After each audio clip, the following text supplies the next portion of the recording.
My name is Elaine Morgan, 34, and I never thought I'd become the villain in my family story.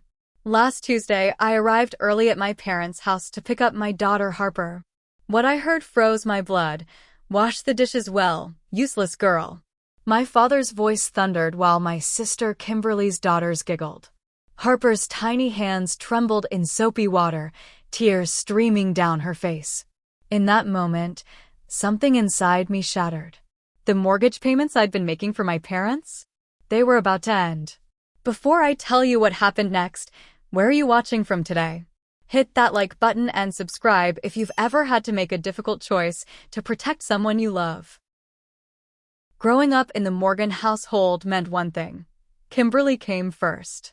My sister, now 36, was always the golden child, her accomplishments celebrated, her failures excused. I still remember my 10th birthday when my parents gave me a used coloring book while they'd bought Kimberly a brand new bike just 2 weeks earlier for no special occasion. We have to be practical with money, my mother Diane would say, though that practicality never seemed to apply to my sister. Our family home in suburban Boston held countless memories, most of them painful for me. My father Richard, a high school history teacher with a thunderous voice, never missed an opportunity to compare us. "Why can't you be more like your sister?" became the soundtrack of my childhood. My mother, a part-time librarian, would silently nod in agreement. Despite the constant comparisons, I excelled academically. When both Kimberly and I applied to colleges, she got into a state school while I received a scholarship to Boston University. My parents attended her orientation but claimed they were too busy for mine. I made the journey alone, carrying a single suitcase and determination to prove my worth.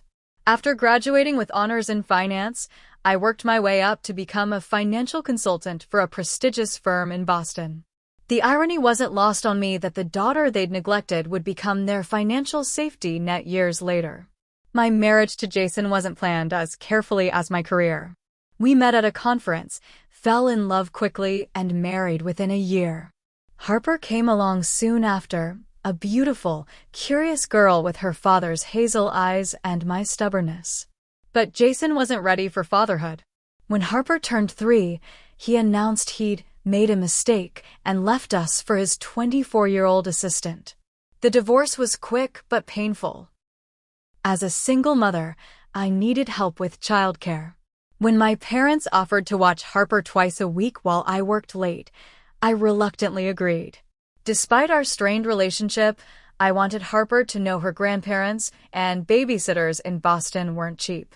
4 years ago, when my parents faced foreclosure on their house, I stepped in. Dad had made some poor investment decisions, and they were 3 months behind on mortgage payments. "It's just temporary," they promised as I set up automatic transfers to cover their $2,300 monthly mortgage. That temporary arrangement had stretched to 4 years with no end in sight. Meanwhile, Kimberly married a car salesman named Greg, had 2 daughters, Amber and Melissa, now 12 and 10, and worked part-time at a boutique. She contributed nothing to our parents' expenses despite living just 15 minutes away. Her daughters were treated like royalty by our parents, given gifts on random Tuesdays, and taken on weekend trips to amusement parks.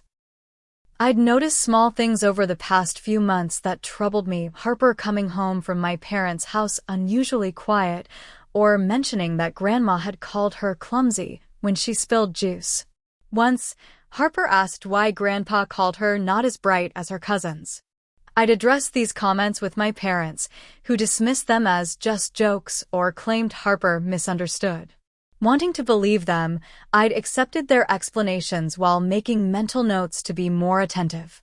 My financial support of my parents wasn't common knowledge, not even Kimberly knew. I'd kept it private, partly from embarrassment that I was still seeking their approval through my checkbook, and partly because I knew my sister would feel entitled to similar help. In my heart, I hoped that by helping them financially, they would finally see my worth and treat Harper with the same affection they showed their other grandchildren. Looking back, I realize I was perpetuating the same dynamic I'd grown up with, trying to earn love that should have been freely given. I was teaching Harper the same toxic lesson, that love is conditional upon performance and financial contribution. Tuesday afternoon would change everything, though I didn't know it as I pulled into my parents' driveway 2 hours earlier than expected. The meeting with my last client ended early that Tuesday, so I decided to surprise Harper by picking her up ahead of schedule. As I pulled into my parents' circular driveway, I noticed Kimberly's red SUV parked haphazardly near the garage. She must have dropped by unexpectedly too. My parents lived in a colonial-style house in a quiet neighborhood, a home they'd owned for 30 years and nearly lost before I stepped in. I didn't immediately announce my arrival, planning to surprise Harper with the extra time we'd have together. The front door was unlocked, typical for my parents, despite my frequent warnings about security. As I stepped into the foyer, I heard the clinking of dishes from the kitchen, followed by my father's booming voice. No, no. You're doing it all wrong." His words bounced off the walls. "Wash the dishes well, useless girl. Can't you do anything right?" My feet froze to the floor. I'd heard my father angry before, but never directed at Harper with such venom. "Richard, lower your voice," my mother said half-heartedly. "The neighbors will hear." Not stop yelling at Harper. Not don't speak to her that way. Just concern about the neighbors. I moved silently toward the kitchen doorway, my heart pounding against my ribs. The scene that unfolded before me was worse than I imagined. Harper stood on a wobbly step stool at the sink, her small frame barely tall enough to reach the faucet. Her curly brown hair was pulled back in a messy ponytail, and her pink t-shirt was soaked with dishwater. Her tiny hands, red from the hot water, trembled as she tried to scrub a large pot. My father loomed over her, his face flushed with anger. My mother stood by the refrigerator, arms crossed, looking more annoyed than concerned. At the kitchen table sat Kimberly, scrolling through her phone with disinterest, while her daughters Amber and Melissa giggled as they played a game on a tablet. "She's so stupid," Amber whispered to Melissa loudly enough for Harper to hear. "She can't even wash dishes right." Melissa snickered. "That's because her dad didn't want her. Mom says that's why he left." My blood turned to ice. Had Kimberly been spreading such vicious lies about Harper's father?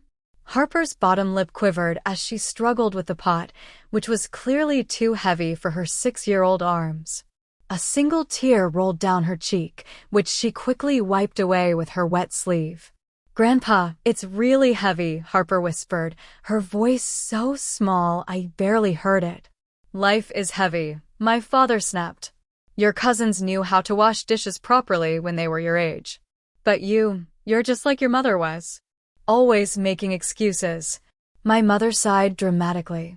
"Richard, just let me do it. She's obviously not capable." "No," my father insisted. "She needs to learn responsibility. Not everything in life comes easy like it does for her mother." Elaine thinks money solves everything. The irony of his statement wasn't lost on me. The man whose mortgage I paid monthly was lecturing my daughter about responsibility and criticizing me for using money to solve problems. A dish slipped from Harper's soapy fingers and clattered in the sink, though fortunately it didn't break. My father slammed his hand on the counter, making Harper jump and cower. "For God's sake, can't you do anything right? This is why your cousins are always ahead of you." In that moment, I saw myself at 6 years old, trying desperately to please my father, always falling short, always compared unfavorably to Kimberly. It was history repeating itself, the same toxic pattern extending to the next generation. Harper's shoulders hunched forward in a posture of defeat I recognized all too well. "Mom says Aunt Elaine spoils her," Amber announced loudly, looking up from the tablet. "That's why she's so useless." Kimberly finally glanced up from her phone. "Amber, that's enough."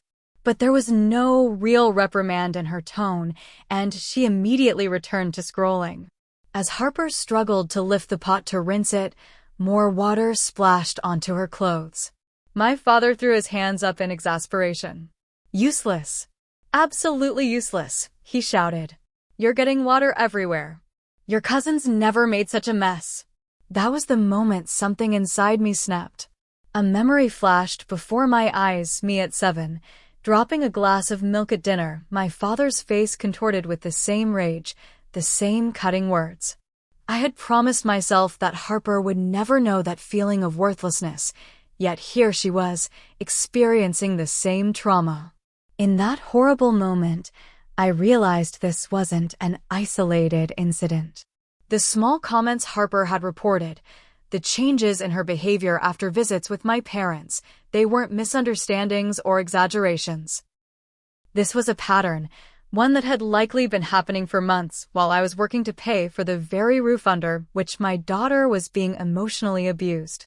I watched as Harper's small shoulders began to shake with silent sobs, trying so hard not to cry openly and give my father another reason to berate her.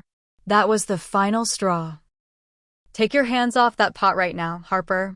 My voice cut through the kitchen like a knife, startling everyone. 5 heads whipped around toward me, expressions ranging from shock to guilt to, in my father's case, defiance. Elaine, my mother exclaimed. We weren't expecting you for another 2 hours. Harper's face crumpled with relief as she spotted me. Mommy. She jumped down from the stool and ran to me, wrapping her wet arms around my legs. I could feel her tiny body trembling against me. What exactly is going on here? I asked, my voice dangerously calm as I placed a protective hand on Harper's head. My father recovered quickly, his expression shifting from surprise to defensive anger. Teaching your daughter some responsibility, since you clearly haven't bothered. By calling her useless? By forcing her to wash dishes she can barely lift. The control I was maintaining over my voice was tenuous at best. She needs to learn, my mother interjected. The girls all help around the house. I looked pointedly at Amber and Melissa, who were still playing on their tablet, no chores in sight. Really? All the girls. Kimberly finally put her phone down. Don't start, Elaine. The girls already did their chores earlier. Did they? Or is it just that Harper is the only one expected to earn her keep around here? I countered. My father stepped forward, towering over me just as he had over Harper moments before. It was a tactic that had intimidated me throughout my childhood, but it wouldn't work today. Don't you take that tone with us, he growled. We're watching your daughter for free twice a week, so you can chase your fancy career. A little gratitude would be appropriate. Gratitude? I echoed, disbelief coloring my voice. For emotionally abusing my child? For calling her useless and stupid? We never said stupid, my mother quickly defended. But you stood by while Amber did, I shot back. And don't pretend this is the first time. Harper, sweetheart, I knelt down to my daughter's level. Has Grandpa talked to you like this before? Harper glanced fearfully at my father before nodding slowly. Use your words, honey. It's okay to tell the truth. Every time I come here, she whispered. Grandpa makes me clean while Amber and Melissa play. When I can't do something right, he gets really mad and says I'm not as good as them. The room fell silent. My mother looked away, unable to meet my eyes. Kimberly shifted uncomfortably, while my father's face reddened further. That's an exaggeration, he snapped. She's being dramatic. No, I'm not. Harper's voice gained strength. You called me stupid last week when I couldn't read the big word in your newspaper. You said Amber could read it when she was 5. I felt sick. What other things have they said to you that you haven't told me about? Harper looked down at her shoes. Grandma told me not to eat too much because I'll get fat like Daddy was. And Amber said my daddy left because he didn't want me, and Grandma heard her say it but didn't tell her to stop. I stood up slowly, my entire body shaking with rage. Kimberly, get your daughters and leave. Now. Excuse me. Kimberly scoffed. You don't get to order me around. Either you leave, or you can stay and hear exactly what I think of you allowing your children to bully a 6-year-old. Your choice. Something in my expression must have convinced her I meant business. With an exaggerated sigh, she collected her daughters and their tablet. Come on, girls. Aunt Elaine is having one of her moments. As they filed past me, I called after her and Kimberly. If I ever hear that your daughters have repeated those lies about Harper's father again, our relationship is permanently over. Once the front door slammed behind them, I turned back to my parents. How dare you? How dare you treat my daughter this way? You're overreacting, my mother said dismissively. Children need discipline. Discipline? This isn't discipline. This is the same emotional abuse you subjected me to my entire childhood. The same favoritism, the same impossible standards, the same cruel comparisons. We gave you everything, my father shouted. A roof over your head, food, education. You gave Kimberly everything, I corrected him. I was just the afterthought, the one who was never quite good enough. And now you're doing the same thing to Harper. After all we've done for you, my mother's voice took on the martyred tone I knew so well. This is how you repay us? With accusations and ingratitude. I laughed, a harsh sound without humor. What exactly have you done for me, Mom? Because from where I'm standing, I'm the one who's been supporting you both for the past 4 years. Their faces registered shock. Clearly, they hadn't expected me to mention the financial arrangement in front of Harper. That's different, my father blustered. That's family helping family. Family doesn't call a 6-year-old useless. Family doesn't stand by while a child is bullied. And family certainly doesn't play favorites with grandchildren. I took Harper's hand firmly in mine. We're leaving. And don't expect us back anytime soon. You're being ridiculous, my mother hissed. You can't keep Harper from us. We're her grandparents. Watch me, I replied, my voice steady despite the storm raging inside me. Being grandparents is a privilege, not a right. And you've just lost that privilege. As I guided Harper toward the door, my father called after me, "Don't forget who pays your bills, young lady." I stopped and turned slowly. I think you have that backwards, Dad. I pay your bills.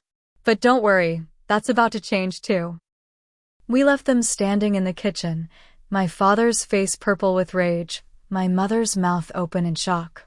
In the car, Harper's small voice broke the silence. Are we in trouble, Mommy? I looked at her in the rearview mirror, this beautiful child who deserved so much better than what my parents had given her.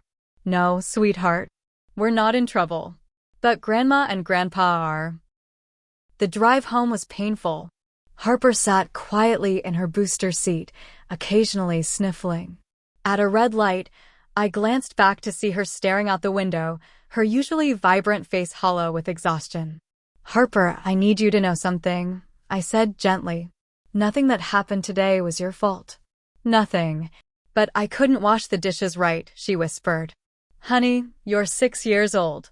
You shouldn't have been washing heavy pots at all. That's an adult job. Grandpa said I needed to learn because you spoil me. Each word was like a knife to my heart. Can you tell me what else happens when you're at Grandma and Grandpa's house? The truth, even if it's hard to say. As we drove through Boston's evening traffic, Harper's story unfolded.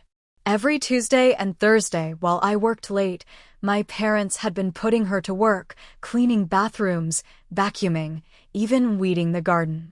Meanwhile, when Kimberly dropped off her daughters, they were treated to cookies and cartoons. The blatant favoritism extended to meals. Her cousins got dessert. Harper didn't. Activities. Her cousins chose the games. Harper had to go along, and praise, lavished on her cousins, withheld from Harper. Why didn't you tell me, sweetheart? I asked, though I already knew the answer. Grandpa said you had important work and shouldn't be bothered with silly things. And that you'd be disappointed in me if you knew I couldn't do chores like Amber and Melissa. We reached our apartment building, but I couldn't bring myself to get out of the car yet. Guilt crushed me like a physical weight. How had I missed this? How had I allowed history to repeat itself? Harper, listen to me. I turned fully around to face her.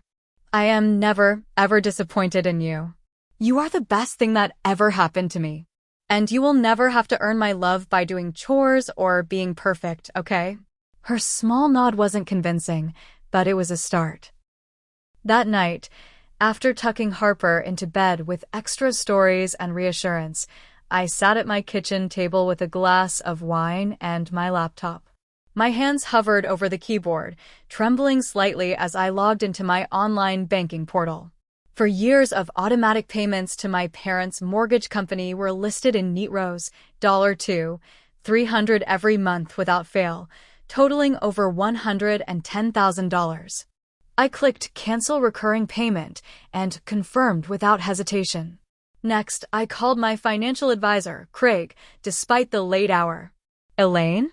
Everything okay?" he answered, concern evident in his voice. "I need to make some changes to my portfolio," I explained, my voice steadier than I expected. "The money that was going to my parents' mortgage, I want it redirected to Harper's college fund. That's a significant sum. Are you sure about this change?" "Absolutely certain," I replied. "And Craig?" "I'd also like to look into setting up a trust for Harper that my parents cannot access under any circumstances." After finishing with Craig, I turned off my phone, knowing the calls would start soon. Sure enough, when I checked my messages the next morning, there were 7 missed calls from my parents and a dozen text messages ranging from confused to angry. "Payment declined? Call us immediately." "What game are you playing, Elaine?" "Your mother is beside herself with worry. Call us now." I deleted them all without responding. At work the next day, I could barely focus. During my lunch break, I called my friend Stephanie, the only person who truly understood my complicated family dynamics. "You did the right thing," she reassured me after I recounted the previous day's events. "Your parents were emotionally abusing Harper, just like they did to you. But cutting them off financially feels so drastic." "What's drastic is a grown man calling his 6-year-old granddaughter useless," Stephanie pointed out. "What's drastic is making a child do chores that adults should be handling. What's drastic is continuing the same toxic patterns with Harper that damaged you.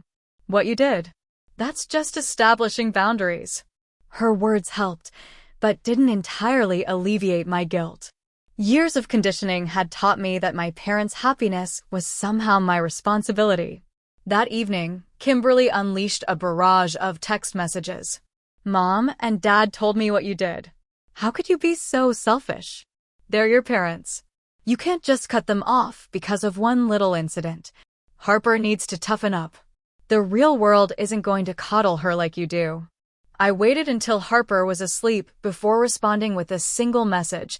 "My financial arrangements with Mom and Dad are none of your business. And if you ever allow your daughters to bully Harper again, you'll be cut off too.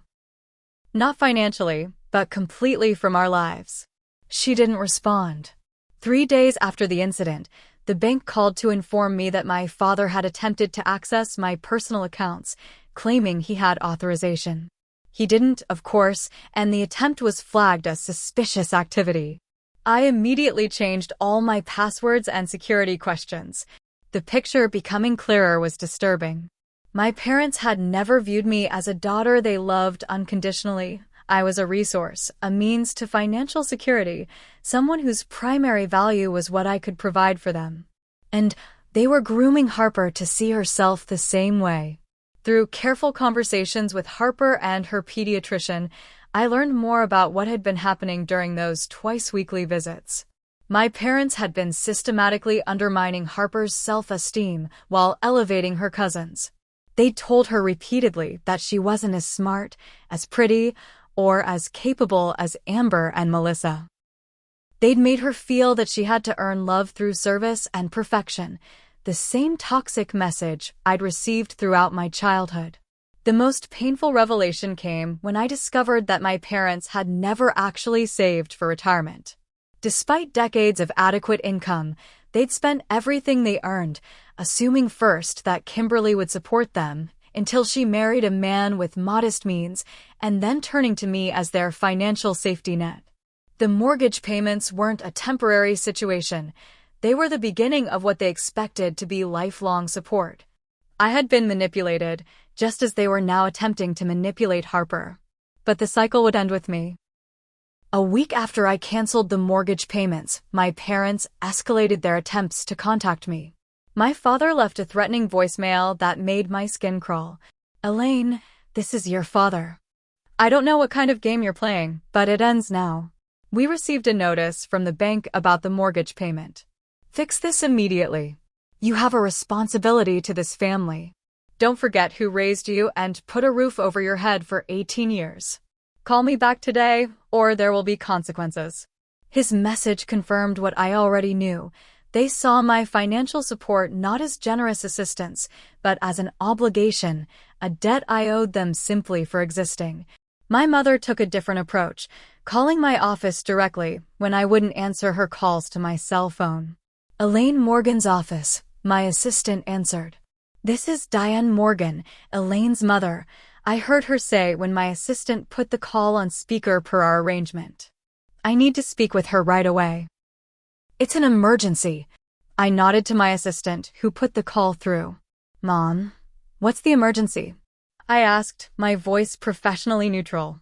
My blood pressure is through the roof because of your stunt with the mortgage payment, she hissed. The doctor says this stress could give me a heart attack. Is that what you want? What I want is for you to respect my boundaries and treat my daughter with kindness, I replied evenly. And medical emergencies should be directed to 911, not my office. Please don't call me at work again. I hung up before she could respond. That afternoon, I met with a therapist recommended by Harper's pediatrician. Dr. Sarah Bennett specialized in family trauma and boundary setting.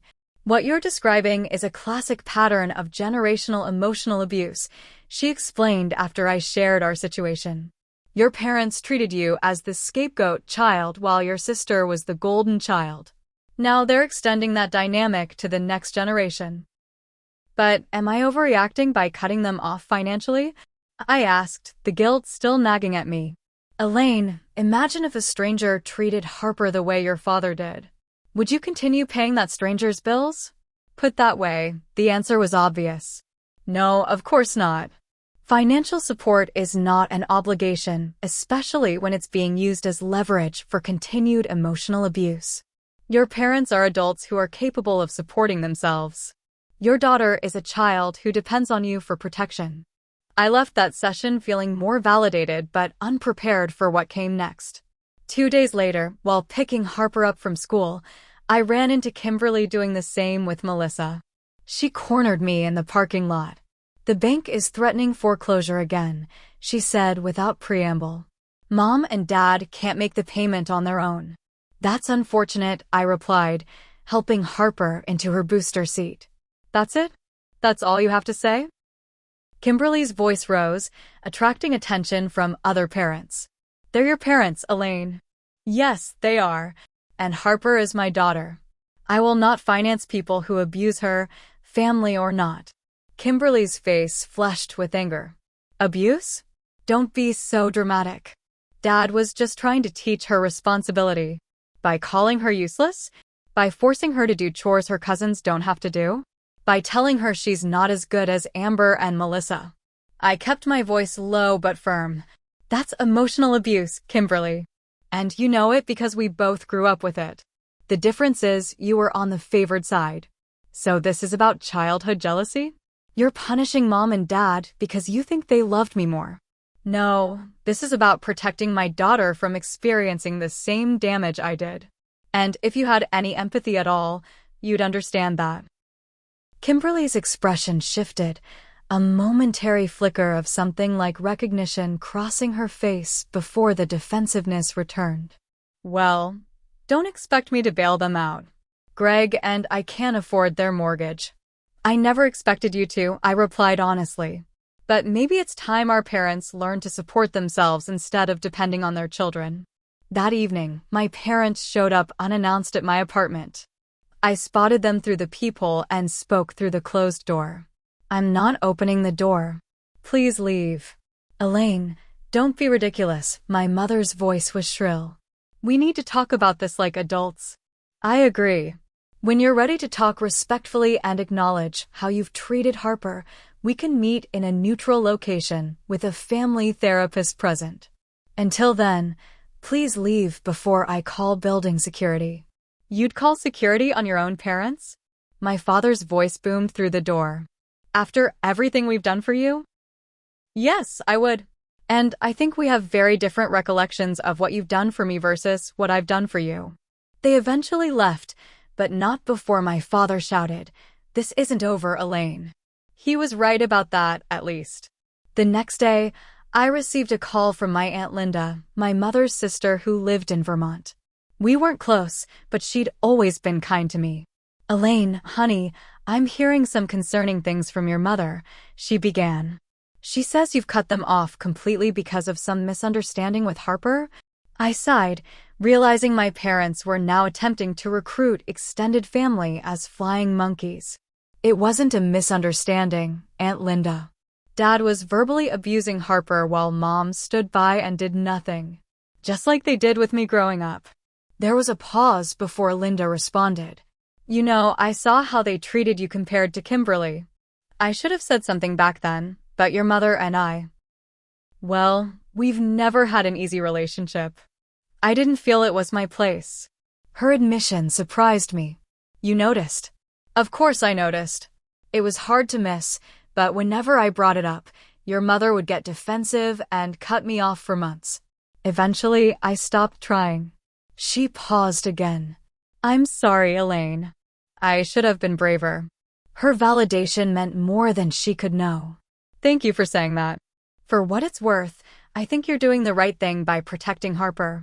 And between us, your parents have always been financially irresponsible. Your grandfather left them a significant inheritance that should have set them up for life, but they went through it in less than 5 years."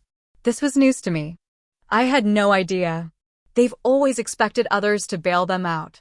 First your grandfather, then you. It's not right, and it's not your responsibility. After speaking with Aunt Linda, I felt stronger in my resolve. The conversation also helped me understand that my parents' behavior was part of a larger pattern that predated even my birth. 2 weeks after I'd canceled the mortgage payments, my parents received their first formal notice of foreclosure proceedings. As expected, they blamed me entirely, sending a group email to the entire extended family detailing how I had abandoned them in their time of need because of a minor disciplinary incident with Harper. The email backfired spectacularly. Several family members who had witnessed my parents' treatment of me over the years replied with their own observations, defending my decision. Others reached out to me privately, offering support. The family narrative was shifting, and my parents were losing control of it. Meanwhile, Harper had started seeing a child psychologist who specialized in emotional abuse. After just 3 sessions, Dr. Martinez requested a meeting with me. "Harper is exhibiting signs of anxiety and low self-esteem consistent with emotional mistreatment," she explained gently. "The good news is that you've intervened early, and with consistent positive reinforcement and absence of the negative influences, children her age are remarkably resilient." "So she'll be okay?" I asked, the knot of worry in my chest loosening slightly. "With time and the right support, yes. But I strongly recommend continuing to limit contact with her grandparents until significant changes occur in their behavior." I nodded, more certain than ever that I'd made the right decision. After a month of limited contact, my parents' financial situation reached a crisis point. The bank had scheduled a foreclosure date, and reality was finally setting in. My father called on a Sunday afternoon, his voice noticeably subdued. "Elaine, we need to talk. In person." I'd been expecting this call. "I'm willing to meet, but only with a family therapist present, as I mentioned before." He started to argue, but stopped himself. "Fine. Whatever you want." I arranged for us to meet with Dr. Bennett, the therapist I'd been seeing, at her office the following week. I hired a babysitter for Harper, not wanting to expose her to potentially volatile emotions. The office was a neutral space with comfortable seating and soft lighting designed to put clients at ease. My parents arrived precisely on time, both looking more disheveled than I'd ever seen them. My father had lost weight, and my mother's usually perfectly styled hair was pulled back in a hasty ponytail. Dr. Bennett began by establishing ground rules. "We're here to communicate openly and honestly, but respectfully. Everyone will have a chance to speak without interruption. Our goal is to understand each other's perspectives and find a path forward, if possible. My father shifted impatiently but nodded. Elaine, would you like to start by explaining why you requested this meeting? Dr. Bennett asked. I took a deep breath. I'm here because I want to establish clear boundaries regarding Harper. What happened at your house last month was emotional abuse, and it wasn't an isolated incident. Harper has shared multiple examples of being treated differently from her cousins, being belittled, and being made to feel worthless. That's an exaggeration, my mother interrupted immediately. Dr. Bennett held up her hand. Diane, you'll have your turn to respond. Please allow Elaine to finish. I continued. This pattern of favoritism and criticism is exactly what I experienced growing up. The difference is that I'm in a position to protect Harper from it. I will not allow her to internalize the message that she has to earn love through perfection or service. As for the financial situation, I added, I've been supporting you both for 4 years with the understanding that it was temporary assistance during a difficult time. Instead, it's become an expectation with no end date. I'm not comfortable continuing to finance people who mistreat my daughter, regardless of our family relationship. When I finished, my father could barely contain himself. As soon as Dr. Bennett nodded to him, he leaned forward aggressively. This is ridiculous. We've done nothing but love and care for Harper. Yes, I was teaching her responsibility, something you clearly haven't done. As for the money, that was your choice. Nobody forced you to help us. But to cut us off without warning because of one stern moment is vindictive and cruel. Richard, Dr. Bennett interjected, I hear that you feel Elaine's decision was unfair. Can you try to understand why, from her perspective, seeing her daughter called useless might have been deeply concerning?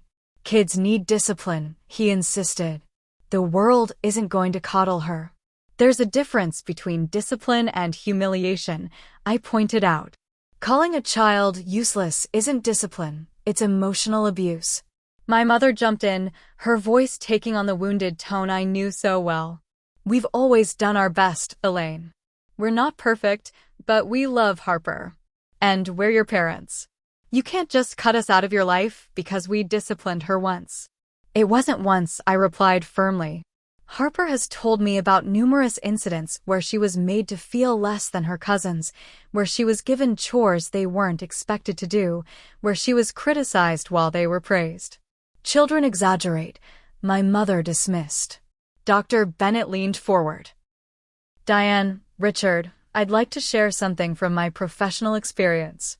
Children rarely fabricate specific patterns of emotional mistreatment. They might misinterpret a single incident, but consistent reports of differential treatment usually have a basis in reality. My father's face reddened. So you're taking her side too? I'm not taking sides, Dr. Bennett clarified. I'm providing context from my expertise. What matters now is whether you're willing to acknowledge that your behavior might have hurt Harper and work toward changing that dynamic. And if we do, my father demanded, will you start paying the mortgage again? His question revealed everything about his priorities. Not Harper's well-being. Not repairing our relationship. The money. No, I said quietly. My financial support was never contingent on your behavior. It was always meant to be temporary, and it's now concluded permanently.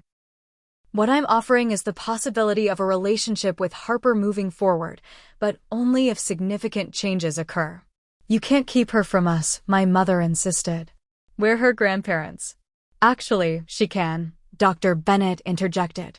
Legally and ethically, Elaine has every right to determine who has access to her child, especially if she believes that access is harmful. The meeting continued for another hour, cycling through the same points. My parents alternated between denial, minimizing, and occasionally, when they remembered the potential consequences, reluctant acknowledgement that perhaps they had been a bit harsh with Harper. By the end, we had established some basic parameters. If my parents wanted to see Harper again, they would need to 1. Attend therapy sessions to address their behaviors and understand appropriate interactions with children. 2. Acknowledge the favoritism and commit to treating all grandchildren equally. 3. Respect my parenting decisions without undermining them. 4. Start with brief, supervised visits only after showing progress in therapy. My father balked at the therapy requirement, but my mother surprisingly agreed. If that's what it takes to see Harper, we'll do it. As for their financial situation, I made it clear that while I wouldn't resume mortgage payments, I was willing to connect them with a financial advisor who could help them develop a plan for their retirement, including possibly selling their house and downsizing to something more affordable. We can't sell the house, my father protested. It's our home. It's a house you can't afford, I pointed out gently. And it's not worth losing your relationship with Harper. 2 weeks after our session, my parents received their formal foreclosure notice. Reality finally sank in. They called to inform me they were putting the house on the market and had found a smaller condo nearby that fit their budget. I expressed my support for their decision without offering financial assistance. Meanwhile, Harper continued her sessions with Dr. Martinez. As weeks passed without the toxic influence of my parents, I noticed significant changes in her. She laughed more freely, tried new things without fear of failure, and stopped apologizing constantly for minor mistakes. Her teacher commented on her increased participation in class and growing confidence. One evening, as I tucked her into bed, Harper asked, "Mommy, are Grandma and Grandpa mad at me because I told you what happened?" "No, sweetheart," I assured her. "They're not mad at you. They're learning that the way they spoke to you wasn't kind or fair. And until they learn to be kind, we're taking a break from seeing them." "Like a timeout?" she asked, her innocent analogy striking me with its accuracy. "Yes, exactly like a timeout. Adults need those sometimes too." 3 months after our initial therapy session, my parents had attended 6 sessions of their own and requested another joint session. Dr. Bennett reported that while they had initially been resistant, they were beginning to recognize their patterns, particularly my mother. During our joint session, my mother surprised me by addressing Harper's treatment directly. I saw how Richard spoke to Harper and I did nothing. I saw how differently we treated her compared to Amber and Melissa, and I justified it. "I'm beginning to understand that we were repeating with Harper what we did with you, and I'm truly sorry, Elaine." My father, less emotionally articulate but making an effort, added I was wrong to call Harper useless. No child should hear that. I'm trying to do better. Their acknowledgement wasn't perfect, but it was progress. We agreed to a short, supervised visit in a neutral location, a park near my apartment.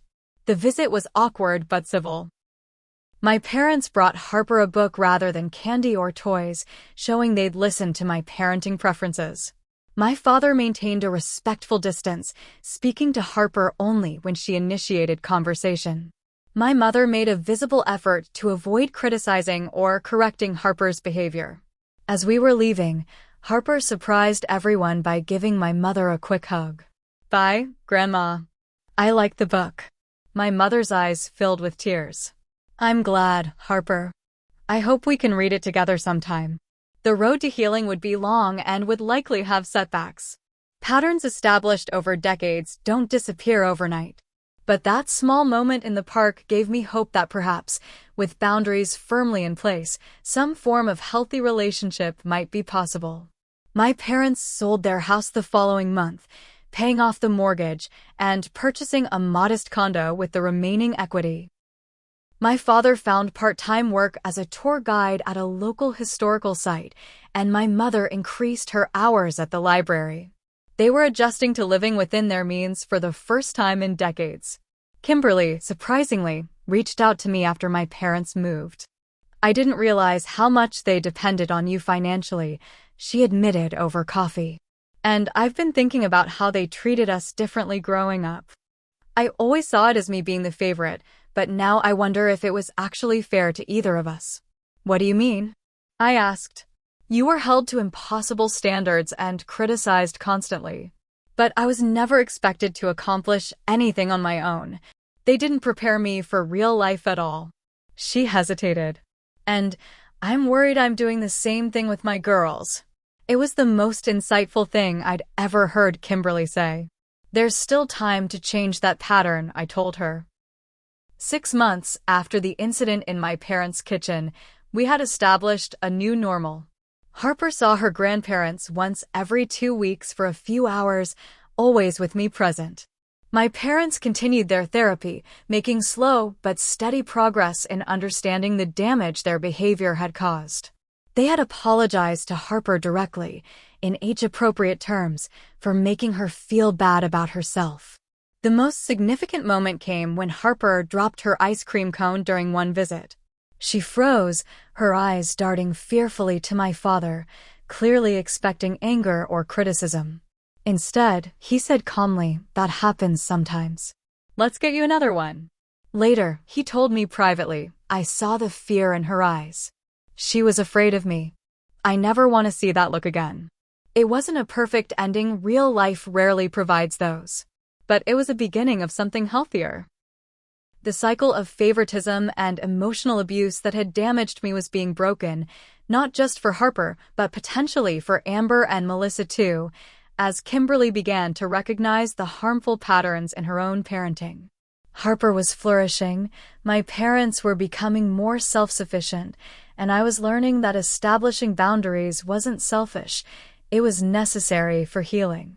The financial umbilical cord had been cut, allowing more authentic relationships to develop in its place. 6 months turned into a year, and the changes in our family dynamic became more established. Harper, now 7, had blossomed in ways that made my heart swell with pride.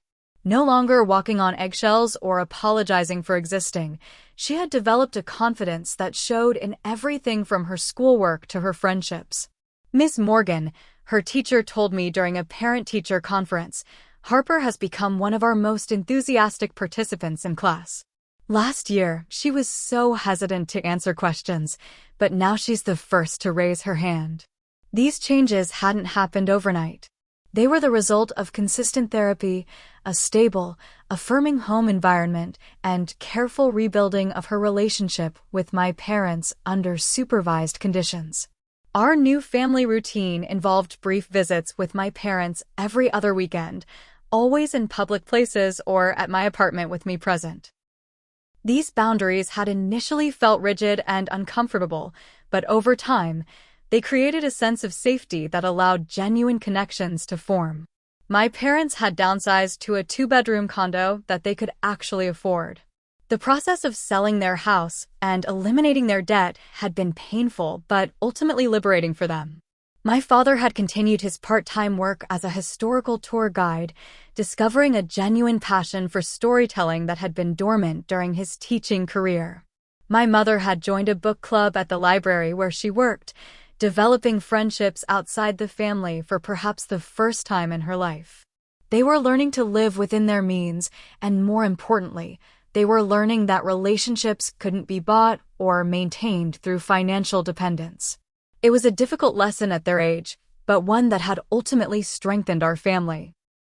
"I never realized how much our financial situation affected our relationship with you," my mother admitted during one of our conversations. "We started seeing you as a resource rather than a daughter. That wasn't fair to you." My father, still less verbally expressive than my mother, showed his change through actions rather than words. He had begun asking Harper about her interests and actually listening to her responses. He brought books on topics she enjoyed and sat patiently while she read to him, never correcting or criticizing when she stumbled over words. The most remarkable change came in the relationship between Harper and her cousins. Kimberly, shaken by the family upheaval and her own recognition of the unhealthy patterns she was perpetuating, had begun family therapy with her daughters. Amber and Melissa, initially resistant, were slowly learning that privilege and favoritism didn't serve them well in the long run. During a carefully planned play date at a neutral location, I watched in amazement as Amber helped Harper with a difficult puzzle rather than mocking her efforts. When Melissa attempted to revert to their old dynamic, making a cutting remark about Harper's shoes, Kimberly intervened immediately. "Melissa, that comment wasn't kind or necessary. Please apologize to your cousin." The look of shock on Melissa's face was matched only by the surprise on Harper's. But the apology came, awkward but genuine, and a small shift occurred in their relationship. Family therapy continued, both individually and occasionally as a group. During one particularly powerful session, Dr. Bennett guided us through an exercise in which each person shared what they needed from the others to feel valued and respected. When it was Harper's turn, she said simply, "I need everyone to remember that I'm still learning. It's okay if I make mistakes." The simplicity and wisdom of her statement brought tears to my eyes. Out of the mouth of a 7-year-old came the lesson my parents had failed to learn in 7 decades. My relationship with Kimberly had undergone its own transformation. The wall of resentment and competition that had separated us since childhood had begun to crumble as we both recognized our roles in the dysfunctional family system. "I always thought you were just jealous of me," she confessed during a rare sister lunch. "I never understood that I was benefiting from their favoritism at your expense. And I always thought you were complicit in it," I admitted. I never considered that being the golden child came with its own pressures and problems. We weren't best friends and probably never would be, but we had developed a mutual respect that would have been unimaginable a year earlier. The most profound change, however, was within me. The guilt and obligation that had driven me to financially support my parents while accepting their mistreatment of Harper had been replaced by a clear-eyed understanding of healthy boundaries. I had learned that love didn't require martyrdom, that helping others shouldn't come at the expense of my child's well-being, and that financial support wasn't a substitute for genuine respect. I'd also learned the power of breaking generational patterns. By refusing to allow Harper to be treated as I had been, I had not only protected her but had created the possibility of healing for our entire family. The cycle of emotional abuse, favoritism, and financial dependence that had persisted for generations had been interrupted. A year after that fateful day in my parents' kitchen, we celebrated Harper's 7th birthday with a small party at our apartment. My parents attended, bearing a thoughtfully chosen gift and interacting appropriately with Harper and her friends. Kimberly brought Amber and Melissa, who played with the other children without the hierarchical dynamic that had previously defined their relationship with Harper. As I watched Harper blow out her candles, surrounded by people who were learning to love her properly, I felt a sense of peace I hadn't known was possible. The journey hadn't been easy, and there would undoubtedly be challenges ahead, but we had fundamentally changed our family's trajectory. That night, after the guests had left and Harper was tucked into bed, she asked me a question that summed up everything we had been through. "Mommy, is it okay that I love Grandma and Grandpa again, even though they were mean before?" I sat on the edge of her bed, choosing my words carefully. "Absolutely, sweetheart. People can make mistakes, even big ones, and still change for the better. The important thing is that they're trying to be kinder now, and that you know you deserve to be treated with respect and love, always." She nodded thoughtfully. "I think they're learning, just like I'm learning my multiplication tables. Sometimes it's hard to learn new things when you're old." I laughed at her characterization of my parents as old, but the wisdom in her observation was undeniable. "That's very true, Harper. And I'm proud of you for being willing to give them another chance." As I reflect on our journey, I realize that canceling my parents' house payments wasn't really about revenge, though it might have felt that way in the moment. It was about refusing to fund my own daughter's mistreatment. It was about breaking financial dependence that had become toxic. And most importantly, it was about showing Harper that she was worth standing up for, even when it was difficult, even when it meant confronting family. The truth is, sometimes the most loving thing we can do for others is to establish clear boundaries. Sometimes the path to healing requires discomfort and change. And sometimes, protecting those we love means making difficult choices that others may not understand. What about you? Have you ever had to establish difficult boundaries with family members? How did you balance compassion with self-protection? I'd love to hear your stories in the comments below. Remember to like this video if you found our journey helpful, subscribe for more stories about family healing and boundaries, and share with someone who might need to hear that standing up for themselves or their children is not only okay, it's sometimes necessary. Thank you for joining us on this journey. Remember, breaking generational patterns isn't easy, but the freedom it brings to future generations makes every difficult conversation, every uncomfortable confrontation, and every painful realization worthwhile. Be well and be brave.